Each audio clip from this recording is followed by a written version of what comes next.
Hello, welcome to my channel. I'm Ivini and I'd like to talk about Elden Ring, Nightreign. This video will contain spoilers for the game. So what Nightreign is? It's a standalone, experimental project from software. At first, when we saw the trailer, we thought it might be a new DLC for Elden Ring. Apparently, we got a brand new game, the very first of its kind. The gameplay is basically a compression of Elden Ring's 4 hours experience into 45-60 minute long matches. However, it has different mechanics. It's like a strange connection between roguelites and souls. Is it necessary to own a copy of Elden Ring?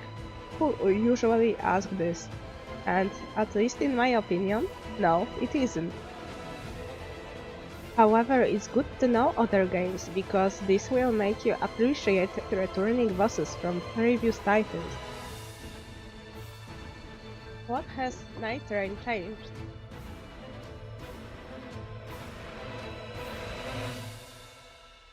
For sure, the biggest change that every person who has played the other games will notice is that we don't create our own character. At the very beginning, we just start with 6 different classes, and we just pick one. Each class has a unique skill and ultimate ability. Over time, after obtaining items, you will be able to unlock 2 additional playable characters. By the way, speaking of the classes, did you read any comment from upset people about the witch character being black? I guess it's something that Ubisoft will envy to from software. So, we pick our character and now we can go to an expedition. Right now there are 2 ways that you can play this game, either solo or in a 3-person team. The developers said that they really forgot to add a 2 people option, play like in duos. In terms of gameplay, we don't have a big open world like in Elden Ring. Yet we still have a map to plan out our expedition. We start the game jumping off from our hub with big eagles, which I think has a really nice animation. And then we rush forward. The game has 3 parts: Day 1, Day 2, and the final boss stage. At the very beginning of each day, we are free to go wherever we want to. But as time passes, the circle will start to close in. It closes 2 times, first covering half of the map, then narrowing down to the very tight circle, where we will fight the final boss of the night. Initially, we will have to slay enemies, which is the way to determine which boss we are about to face, because a certain night boss has a specific enemies that will spawn before it. And this is where From Software truly shines. They brought some bosses from Dark Souls 1, Dark Souls 2, Dark Souls 3, not only throwing them in, but refreshing them, giving them new moves that can surprise even veterans of the game. I have to say that in this game you don't have the usual way of leveling up. Usually, you either had to go to a maiden or to a bonfire to level up. In Nightreign, you just click on the grace, click the 1 button and you level up. It lasts less than 10 seconds. You can clearly see that the game developers wanted to speed up everything as much as possible. You can't pick the stats. you want to increase. The game does it automatically for you. And all of your stats grow with leveling them up. Leveling up doesn't seem hard, and the difference between each level is quite noticeable. Your mistakes will cost you a lot. When you die, you don't see the usual "you died" screen, and then you just respawn at the State of Grace or bonfire. In Nightreign, you spawn close to the place where you recently died, and you will lose your one level. Sometimes the enemy that killed you will steal your runes, and they will glow yellow. Like in other games, you have only one chance to get your runes back. That is only possible with field bosses. If you die during the fight at the end of day 1, day 2, or during the main boss fight, the game will end unless one of your teammates will revive you. Wait, did I just say revive?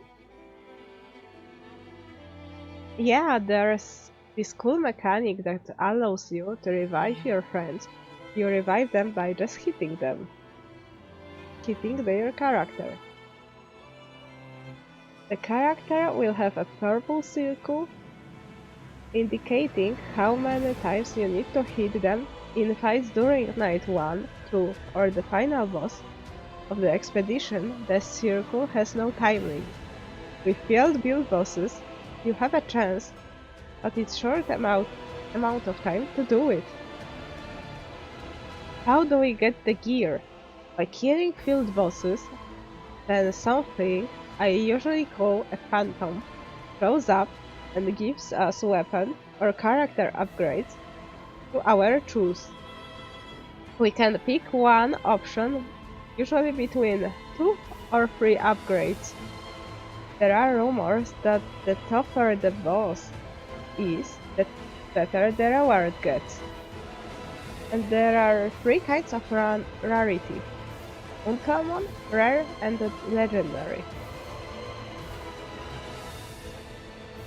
Alright, so our team survived 2 nights, we got equipment, and now we are facing the main boss of the run. At the very beginning, you have only the doggo unlocked. He's pretty funny boss to mess around with. There are 6 of the next bosses you unlock after defeating the doggo. Then another one you unlock after killing 4 of the Night Lords. Are they good? In my personal opinion, those 8 bosses you'll face while playing of the most spectacular fights I have ever seen in my life. Some like Frozen Dragon are so beautiful, some like Libra are pure madness, but every single of them is very unique. You can clearly see that FromSoft moved away from long AoE combos that we saw in Shadow of the L3. It feels like the combat is different.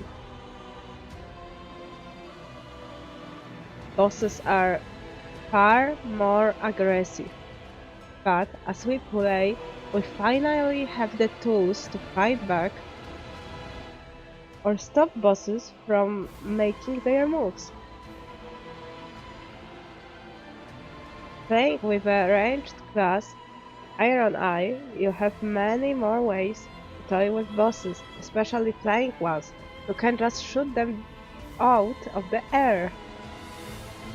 Yet, in my opinion, they are a bit easier than other bosses from other games. But it's understandable because the From Software aimed to focus on the game's replayability, not on the difficulty, as they usually do.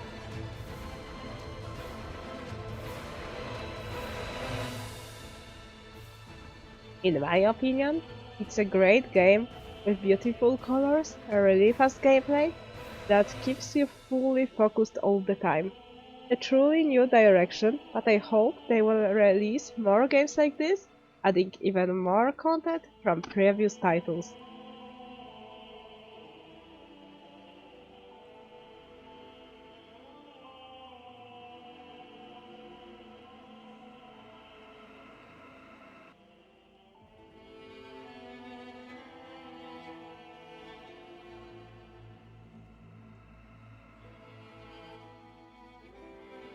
Really something refreshing that we are able to see right now, and I'm really glad that they experimented. They didn't really want to make another game that you will spend like 3 minutes on buffing and then while hitting the boss.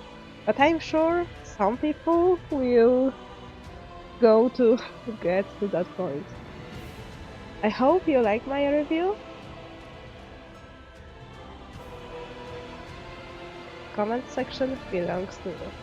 Thank you for watching, and I'd like to thank Joe and Cole for letting me use their footage. Thank you for watching, and if you like this video, please sub. Comment section belongs to you. Until the next time.